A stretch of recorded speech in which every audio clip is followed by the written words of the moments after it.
Ever wonder what was really happening in the hearts of knights and ladies back in the 12th century? What wild quests did they embark on, and what secret signals did they use to show their affection? Long before aimades or text messages, let's peel back the centuries and dive into the enduring symbols of medieval romance from around the 11th to the 15th centuries. Number 8. The lute and troubadour song. Picture this. A grand hall in a medieval castle, torches flickering, the scent of roasted meat and warm wine in the air. People are gathered, noblemen in their fine tunics, ladies in their flowing gowns, their faces lit by the firelight. Then from a corner, a gentle melody begins to drift through the room. It's the sound of a lute, its wooden body gleaming, its strings plucked with a practiced hand. And accompanying it, a voice clear and strong, singing words that speak of longing, of beauty, of the kind of love that aches deep in the chest. This right here is the magic of the lute and the troubadour song, a symbol that truly got to the core of medieval romance. The lute, a stringed instrument with a deep rounded back and a distinct bent neck, was the superstar of medieval music. It was portable, elegant, and had a sound that could be soft and intimate or vibrant enough to fill a hall. For centuries, from the dawn of the Middle Ages all the way through the Renaissance, the lute was practically glued to the hands of musicians, especially those who specialized in the art of the love song. Graceful shape and melodic voice made it the perfect instrument for the nuanced emotions of courtly love. It wasn't just an instrument. It was a partner in expressing the unspoken. Now, who were these amazing singers and songwriters? They were the troubadours in the south of France and their cousins the chivalry in the north. Starting around the 11th century in Aquitania, a region now known as southern France, these poet-composers burst onto the scene. They weren't just playing tunes. They were crafting intricate poems set to music. Stories of love, chivalry, and devotion. They were the rock stars of their time, traveling from court to court, welcomed for their talent and their ability to capture the hearts and minds of their audiences.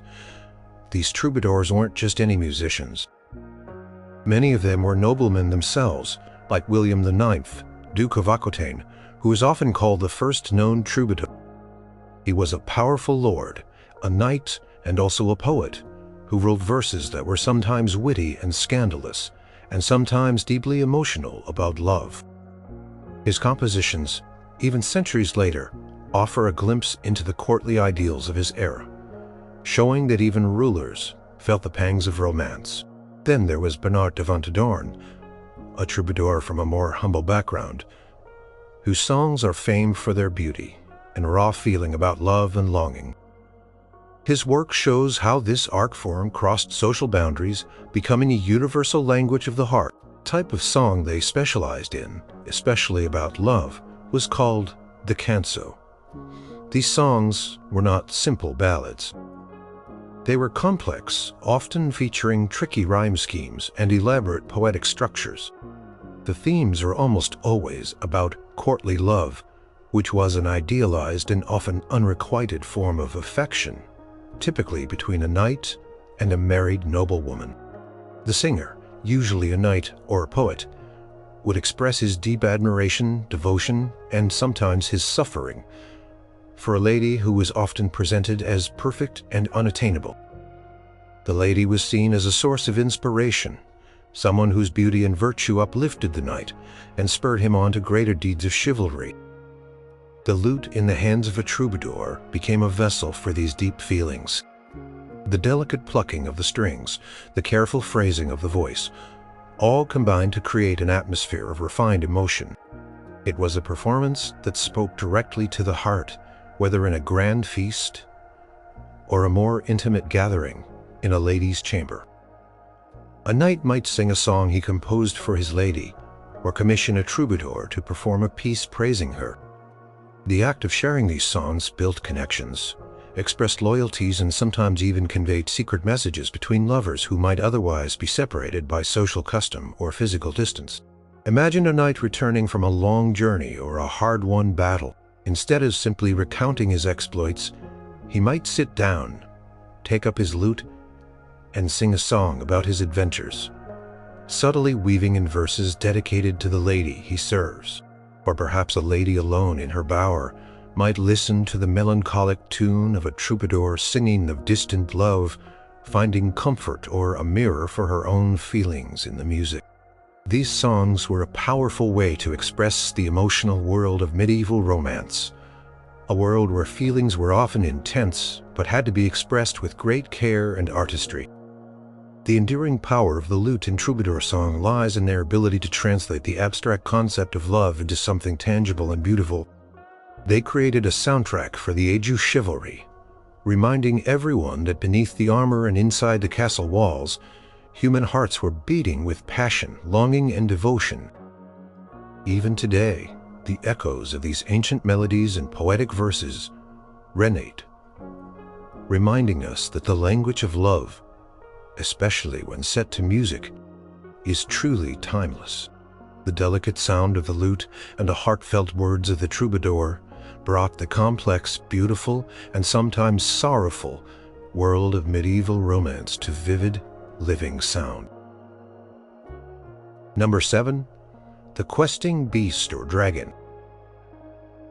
In the wild, untamed corners of medieval romance, where the paths diverge and the shadows lengthen, there often lurks a creature both terrifying and symbolic, the questing beast, or the mighty dragon. These aren't just any monsters. They are the ultimate tests, the living embodiments of the challenges that stand between a knight and his destiny, between a lover and their beloved. They represent the unknown, the chaos, and the deep-seated fears that brave heroes must face to prove their worth. Let's talk about the dragon first. This creature, with its scaly hide, bat-like wings, fiery breath, and piercing eyes, has been a symbol of immense power and malevolence across countless cultures for thousands of years. In medieval Europe, dragons were often depicted as hoarders of treasure dwelling in dark caves or desolate mountains and demanding tribute or terrorizing the innocent. They embodied greed, destruction, and primal evil. But in the world of romance, they also became the ultimate obstacle for a knight to overcome. A knight's encounter with a dragon was never just a simple fight. It was a monumental struggle, a clash between good and evil, order and chaos. The act of slaying a dragon was the definitive proof of a knight's courage, strength, and unwavering commitment to protecting the innocent. Think of the epic tale Sir Bevis of Hampton, who fought a dragon that poisoned the air with its breath, or St. George, whose legendary battle against a dragon saved a princess and an entire town from its ravenous hunger. These stories were not just about physical prowess. They were about a knight's moral fortitude and his willingness to face utter terror for the sake of others, or to achieve a noble goal. Often a dragon stood as a direct challenge linked to a romantic quest. A princess might be trapped in its lair, a kingdom might be suffering under its tyrannical rule, or a magical bepic needed for a love charm might be guarded by it. The knight, driven by devotion or the desire to prove himself worthy of a lady's hand, would undertake this perilous journey, knowing that death was a very real possibility. His victory over the dragon would not only earn him fame, but also a reputation for unshakable bravery, making him an even more desirable figure in the eyes of his beloved and the court. The dragon, then, was not just a beast, it was a crucible for heroism, forging legends out of ordinary men. Then there is the questing beast, a creature truly unique to the Arthurian legends. This beast is not a dragon, but something far stranger, more mysterious, and perhaps even more unsettling. It is described as having the head and neck of a serpent, the body of a leopard, the haunches of a lion, and the feet of a hart. And it makes a terrible noise, a continuous questing sound like 30 couples of hounds. This sound is so loud it can be heard for miles, and it is a source of constant torment to those who hear it. Unlike the dragon, which is usually a clear villain, the questing beast is more enigmatic. It isn't explicitly evil. It doesn't hoard treasure or terrorize villages in the same way. Instead, it seems to exist purely as an object of pursuit, a perpetual mystery. The beast is often pursued by King Pellinore and his lineage, a seemingly endless chase that defines their lives. This hunt is often fruitless, suggesting a form of unfulfilled longing, or an endless, perhaps pointless endeavor. Questing beast embodies a quest that is more about the journey itself than a definable endpoint. In the context of medieval romance, the questing beast can symbolize the elusive nature of true happiness, the endless search for perfection, or even the maddening, unquenchable desire that often characterizes courtly love. A knight might pursue the beast not for glory, but for some deeper, unexplained urge, much like a lover might pursue an ideal that remains just out of reach. Constant sound it makes could represent the nagging, persistent thoughts of an unfulfilled heart, or the endless trials faced by those who strive for an impossible ideal. These mythical creatures, whether the fiery dragon or the cacophonous questing beast, played a crucial role in shaping the narratives of medieval romance. They provided the ultimate narrative tension, forcing knights to confront their deepest fears and push beyond their physical and mental limits. They were not just plot devices. They were powerful symbols of the immense challenges that love and honor demanded. To conquer such a beast was to conquer one's own doubts and fears, to prove oneself worthy of the highest ideals of chivalry and devotion. They reminded everyone that the path to true glory, and often to true love, was fraught with peril, and that only the bravest of hearts dared to walk it. Number 6. The Lover's Secret Garden, or Bower. Step away from the grand halls and the jousting fields for a moment, and let's slip into a place of quiet beauty and whispered secret. This is the Lover's Secret Garden, or sometimes the Lady's Bower. These spaces were more than just pretty spots. They were deeply symbolic, idealized refuges within the bustling, often public, world of a medieval castle. They offered a precious glimpse into the private world of romance, a sanctuary where hearts could truly connect, or where longing could bloom in serene solitude. The hortus conclusus, or enclosed garden, was a widespread concept in the Middle Ages, appearing in art, poetry, and real-life castle designs. These gardens were always walled or fenced off, creating a deliberate separation from the wild, untamed world outside. This enclosure wasn't just for security, it was symbolic. It marked the garden as a special private space, a haven of order and cultivation. Within these walls, nature was tamed and perfected. Picture a medieval secret garden. The air would be perfumed with the scent of roses, lilies, and violets. A central fountain, perhaps, with a statue would gently splash its sound, a calming counterpoint to the chirping of birds. Neatly arranged flower beds, carefully pruned fruit, trees, apple, pear, cherry, and perhaps even a fragrant herb garden would create a paradise on earth. Smooth green lawns or paths of fine gravel invited gentle strolls. Every detail was keybuted to evoke beauty, serenity, and purity. This was a deliberate contrast to the wild forests we just talked about, symbolizing humanity's ability to create beauty and order, even amidst the chaos of the world. In romance narratives, the secret garden often served as the perfect backdrop for romantic encounters. It was a place where lovers could steal away for a private conversation, exchange a knowing glance, or share a tender moment away from prying eyes. The beauty and tranquility of the setting amplified the intensity of their emotions. For example, in the famous Roman de la Rose, a lengthy allegorical poem, the entire quest for love begins in a beautiful garden, symbolizing the awakening of desire and the pursuit of ideal love. Garden here is not just a place, but a metaphor for the journey of love itself. But these gardens weren't only for secret meetings, they were also places of contemplation and quiet longing. A lady, perhaps waiting for her knight's return from a perilous quest, might spend hours in her garden reflecting on her feelings, perhaps composing a song or a poem. The garden became a mirror for her inner world, a beautiful yet sometimes melancholy space where emotions could unfold without external pressures. It was a place where the purity of her affections could be nurtured away from the gossip and demands of court life. Closely related to the garden is the bower. This term typically referred to a lady's private chamber within the castle, often on an upper floor, designed for privacy and comfort. Unlike the public Great Hall, the bower was a sanctuary. It would be richly decorated with tapestries, fine furniture, and perhaps even a fireplace. It was where a lady would sleep, attend to her personal needs, read, sew, or receive intimate friends. The bower, much like the garden, was a symbol of the lady's private domain and her inner world. It was a place where she could truly be herself, express her feelings, and engage in the refined arts of courtly culture. In romances, the bower is often where knights visit their ladies in secret, or where a lady receives a love letter or a token of affection. It is a space of vulnerability and intimacy where the rules of courtly etiquette might be relaxed for a moment, allowing for genuine connection.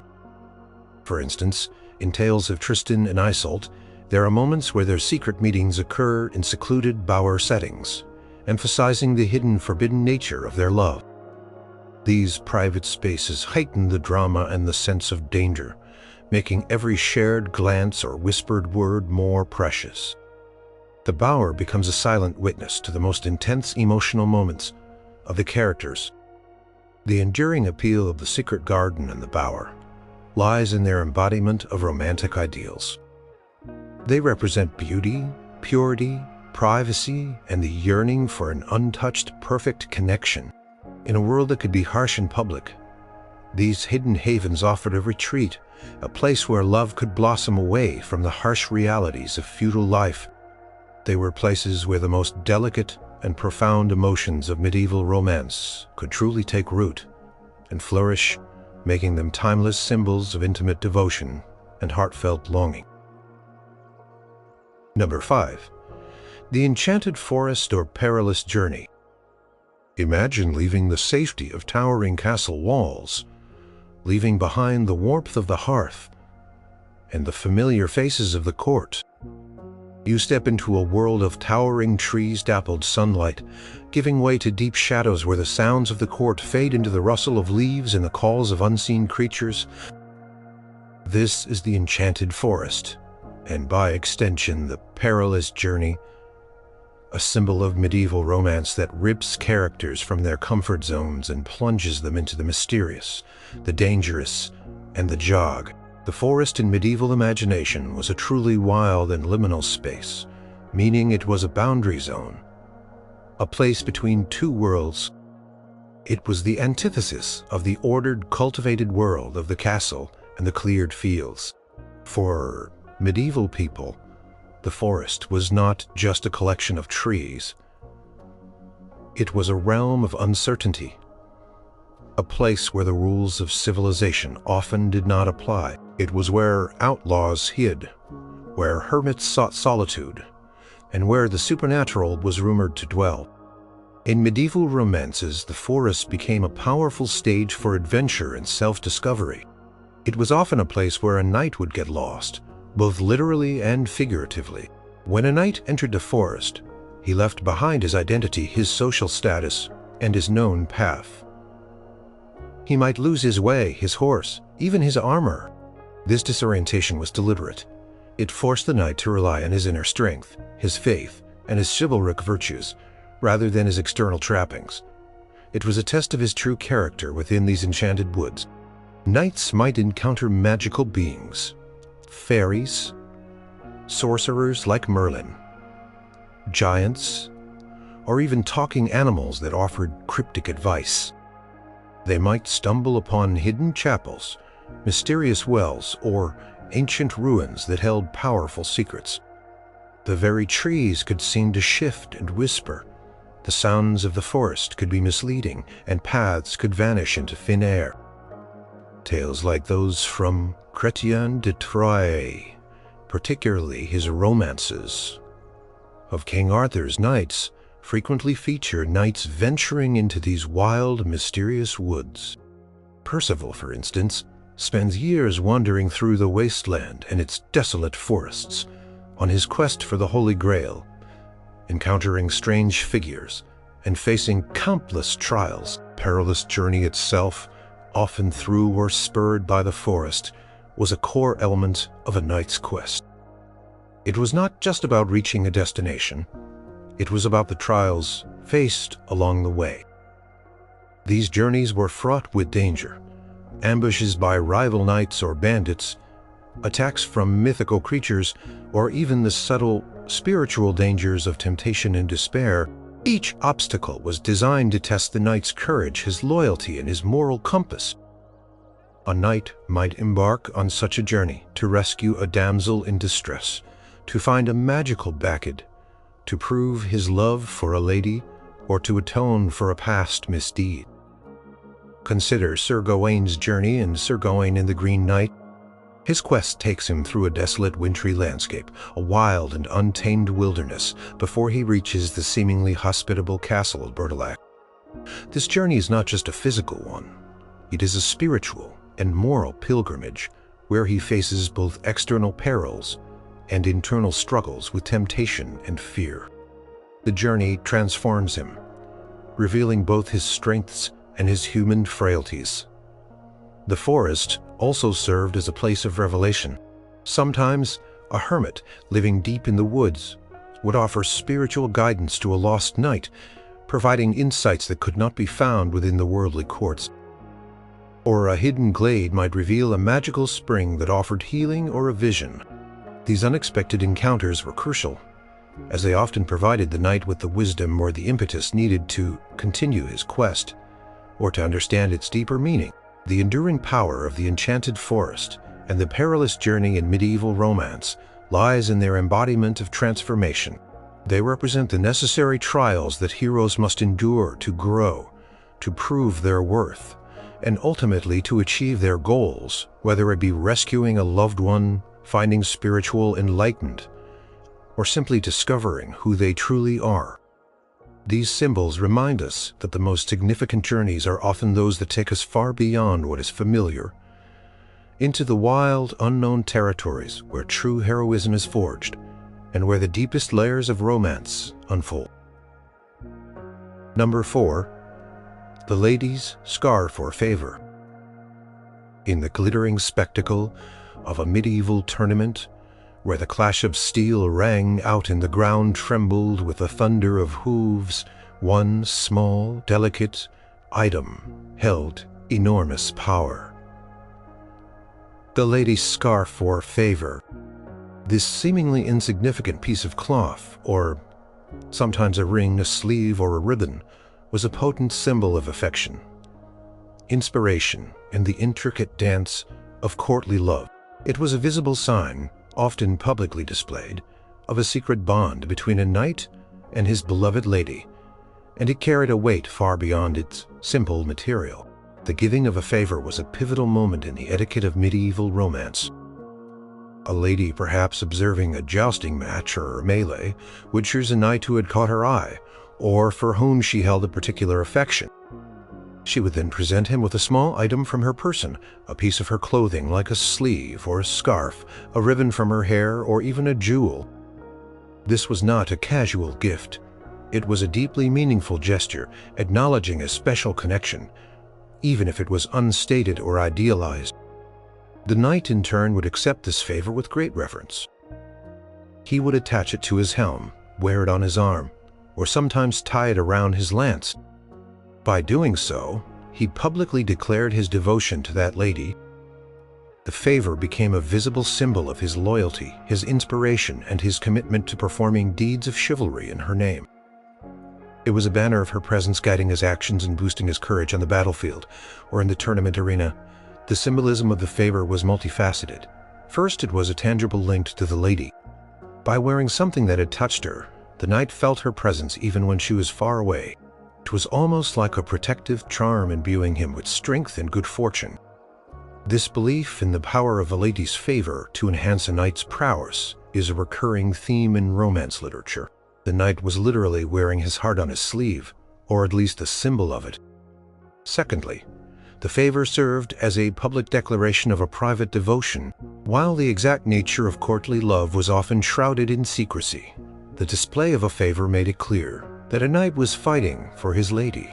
This elevated the knight's status and showed his refined sensibilities. It also added a layer of dramatic tension to the tournament.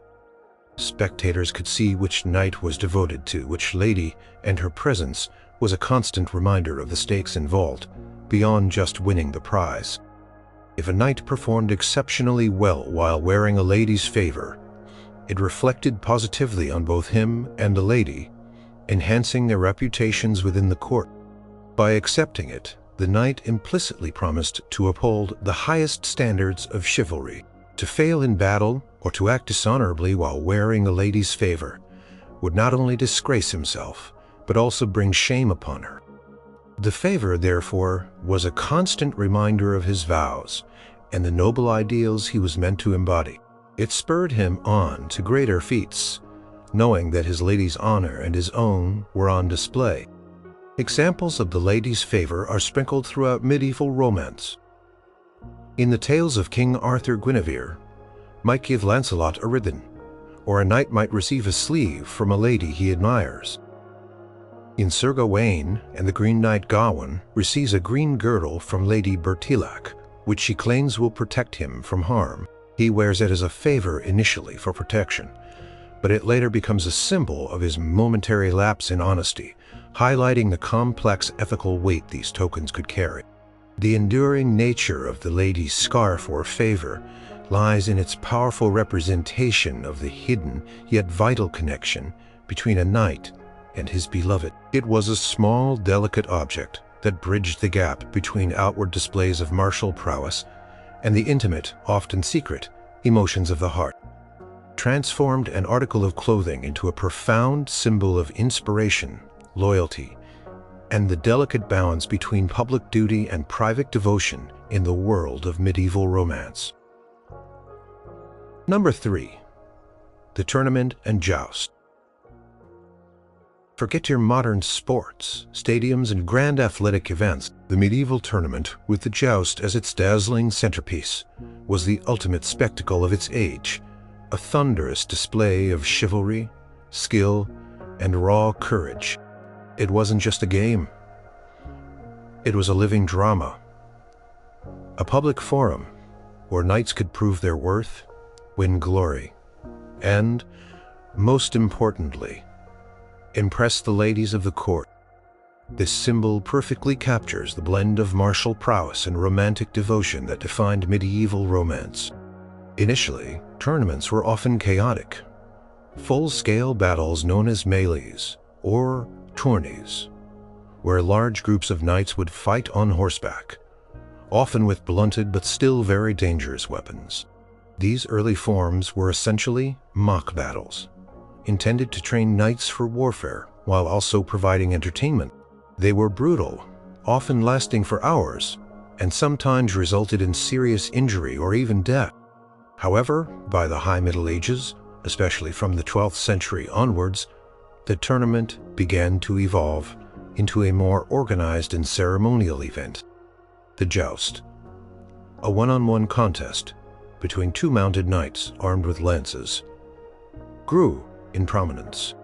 This highly stylized combat became the focal point designed to showcase individual skill rather than mass chaos.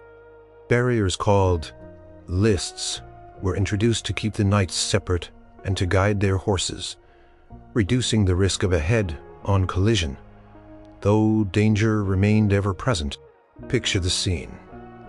A wide-open field, often outside a castle, transformed into a vibrant arena. Pavilions and tents of noble families, adorned with their heraldic colors, line the lists. Banners flutter in the breeze and trumpets blare announcing the arrival of each knight. The stands are packed with spectators, common folk jostling for a glimpse, and in the most prominent viewing areas the nobility dressed in their finest attire. But the most important spectators were the ladies of the court, who often sat in special viewing galleries, their presence a powerful motivator for the competing knights. The joust itself was a breathtaking moment. Two knights, encased in their shining armor, would thunder towards each other at full gallop, each aiming their heavy wooden lance at the other's shield or helmet. The goal was to break the lance upon the opponent, or even better, to unhorse him, sending him sprawling into the dust. The sound of the impact, the splintering wood, the clang of metal would echo across the field, eliciting gasps and cheers from the crowd. It required immense skill, precise timing, and incredible strength to maintain balance while delivering such a powerful blow. For the knights, participating in a tournament was about honor and reputation. A successful jousting performance could earn a knight fame, wealth from winning his opponent's armor and horse, and valuable experience. But often the greatest prize was the favor of a lady. Knights would explicitly break lances for love, dedicating their performance to a specific lady. Her presence inspired them, and her applause was a reward as valuable as any material prize. A lady might even present a small favor like a scarf or a ribbon to her chosen champion, which he would proudly wear on his helm or arm. The ladies, for their part, were not just passive observers. They were central to the tournament's romantic dimension. Their admiration and encouragement were crucial.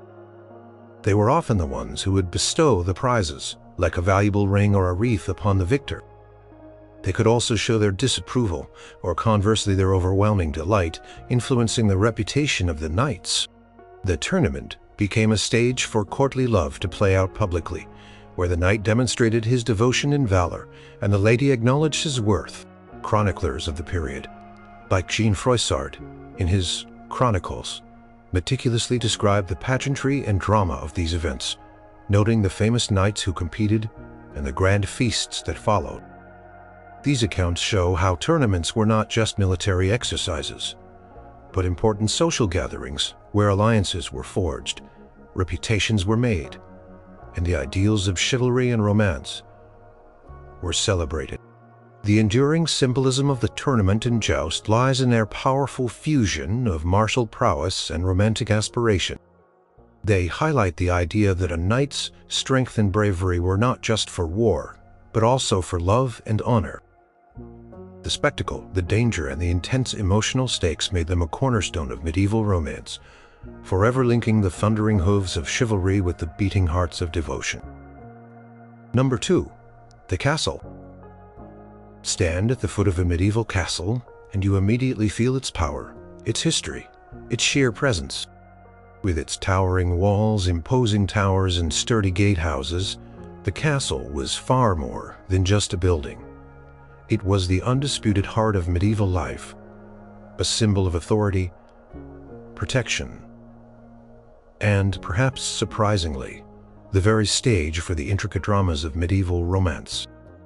From the 11th to the 15th centuries, these stone giants dominated the landscape, embodying both stern defense and opulent courtly living. Castles came in many forms throughout the Middle Ages, evolving from simple wooden motte and bailey structures to massive, complex stone fortresses, like concentric castles. Early castles, like those built after the Norman conquest of England in 1066, were primarily defensive, designed to project power and deter invaders. They were built on high ground, often surrounded by moats with thick walls and narrow arrow slits. Their primary purpose was to provide a safe haven for the lord, his family, and his retainers, and to control the surrounding lands. However, as the centuries progressed, castles became more than just military strongholds. Transformed into centers of administration, justice, and culture, the Great Hall became a place for feasts, trials, and public gatherings. Chapels were built for worship, and increasingly, living quarters became more comfortable, even luxurious for the noble families who resided there. This shift transformed the castle into a miniature world, a self-contained community where all aspects of medieval life unfolded. In the narratives of medieval romance, the castle played a starring role as the ultimate setting.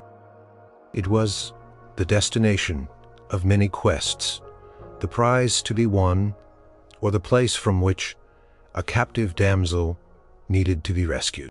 Tales of King Arthur's Camelot, for instance, portray an idealized castle a shining beacon of chivalry and justice, where the Round Table gathered. But castles in romance were not always so idyllic. They could also be places of imprisonment, betrayal, or siege, adding layers of danger and tension to the plot. The castle's fortified nature made it a symbol of security. Within its walls, ladies and children were supposedly safe from the dangers of the outside world. This sense of protection was crucial for the development of courtly love, as it allowed for the flourishing of courtly life, refinement, and the leisure necessary for romantic pursuits. Castle provided the enclosed, somewhat isolated environment where the complex rules and rituals of courtly love could be practiced and understood. However, this security came with a flip side: isolation. A lady protected within the castle walls might also feel a sense of confinement. Her world was often limited to the castle and its immediate grounds, making the arrival of a visiting knight or the thought of a daring escape all the more thrilling. Romances often feature knights attempting to gain entry into a heavily guarded castle to rescue a beloved, or to prove their worth by breaching its defenses The internal layout of the castle also played a significant role in romance. The Great Hall, while public, was where initial meetings and grand displays of chivalry often occurred. The private chambers and secret gardens, often deep within the castle's inner rings, became clandestine meeting places for lovers. A hidden staircase, a secluded tower, or a quiet bower could become the backdrop for whispered vows and forbidden embraces, adding an element of thrilling secrecy to the romance. Castle was also a canvas for the display of wealth and power. Lavish feasts, tournaments held in its shadow, and the rich tapestries adorning its walls all underscored the lord's status. For a knight seeking to make his name to gain the favor of a powerful lord or lady, the castle was the ultimate stage. His deeds, performed in its vicinity, or his successful defense of its walls, would earn him immense renown. The enduring symbol of the castle in medieval romance lies in its dual nature. It was a fortress of unyielding stone, representing stability and protection, yet it was also a vibrant courtly center, a crucible for human emotion, ambition, and the complex, beautiful, and sometimes tragic stories of love. It was the grand stage upon which the entire drama of medieval romance, an unmoving witness to centuries of passion, peril, and profound devotion. Number 1. The knight's armor and shield. Imagine a figure emerging from the mist, gleaming under the morning sun, a walking testament to strength, discipline, and unyielding purpose. This is the medieval knight, and the most striking symbol of his very being. The ultimate expression of his identity and role in the world is his armor and shield, far more than just protection. This shining ensemble was a canvas for a knight's honor, his allegiances, and his most cherished romantic devotions. This symbol embodies the entire spirit of medieval romance. From the simple chainmail of the early Middle Ages to the intricate plate armor of later centuries, a knight's protection evolved, but its symbolic weight only grew. Early knights wore hauberks, long tunics made of interlocking metal rings, which offered flexible defense. Over time, pieces of solid steel were added, eventually covering the entire body in articulate, gleaming plates. By the 15th century, a knight could be a fully armored warrior, a formidable sight on the battlefield or in the jousting lists. This armor was not just heavy and hot. It was expertly crafted, often tailored to fit the individual, and polished to a mirror sheen. The shining armor isn't just a poetic phrase, it reflected a deliberate aesthetic choice. A knight's armor was meant to inspire awe, command respect, and intimidate opponents. It represented the knight's commitment to his vows of chivalry, his readiness for battle, and his dedication to justice and protection. An unblemished, gleaming suit of armor suggested an unblemished reputation. A knight pure in his intentions and unvanquished in his deeds. Think of Lancelot, often depicted in Arthurian legend, as having armor so perfect it seemed to glow, mirroring his idealized if complicated status. as King Arthur's greatest knight. However, the shield was perhaps even more personal and symbolic than the armor itself. It was the primary surface for a knight's heraldry, a visual language of symbols and colors unique to him and his family. A shield might bear a lion rampant, a griffin, a cross, or a specific pattern of colors, each element telling a story about the knight's lineage, his achievements, or his personal motto. When a knight entered a tournament or rode into battle, his shield immediately proclaimed his identity to anyone who understood the language of heraldry. It was his calling card, his flag, his very face in combat. The shield was not only an identifier, but also a record of battles fought and honor earned.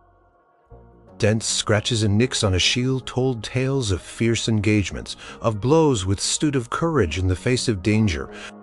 A well-worn, battle-scarred shield, while perhaps not shining in the pristine sense, carried its own kind of honorable glow, a testament to a knight's experience and bravery. In the realm of medieval romance, the armor and shield took on even deeper layers of meaning. A knight often dedicated his martial prowess, and therefore his very equipment, to his lady. He would wear her colors, a specific shade of ribbon, or even a piece of her clothing tied around his arm or on his helmet, making a public display of his devotion. This small personal favor transformed his functional armor into a symbol of his romantic quest. He would fight for her honor, and every blow struck, every victory won would be in her name. The armor therefore became a testament to his love, a protective shell that also cased his heart. Consider Sir Gawain and Sir Gawain and the Green Knight. His shield bears the pentacle, a 5-pointed star on one side. This symbol represents his 5 virtues: faultless in his 5 senses, faithful in his 5 wounds of Christ, strengthened by the 5 joys of Mary, and practicing the 5 chivalric virtues of friendship, generosity, chastity, courtesy, and pity. Generosity, chastity, courtesies, and pity. The shield here is not just a defensive item. It is a visible declaration of his moral code and his commitment to ideal knighthood. The ritual of arming a knight was also deeply symbolic. It was a ceremonial process, often performed by squires, sometimes by ladies, signifying the knight's transformation from a mere man into a warrior of chivalry. Each piece of armor put on carried its own meaning, preparing the knight not just for physical combat but for his moral duties. The enduring symbol of the knight's armor and shield lies in their powerful representation of the chivalric ideal. They embody the warrior's strength, the nobleman's identity, and the lover's devotion. They are the tangible embodiment of a knight's promise to protect the weak, uphold justice, and serve his lady, making them the quintessential emblems of medieval romance, forever shining with tales of courage and profound affection.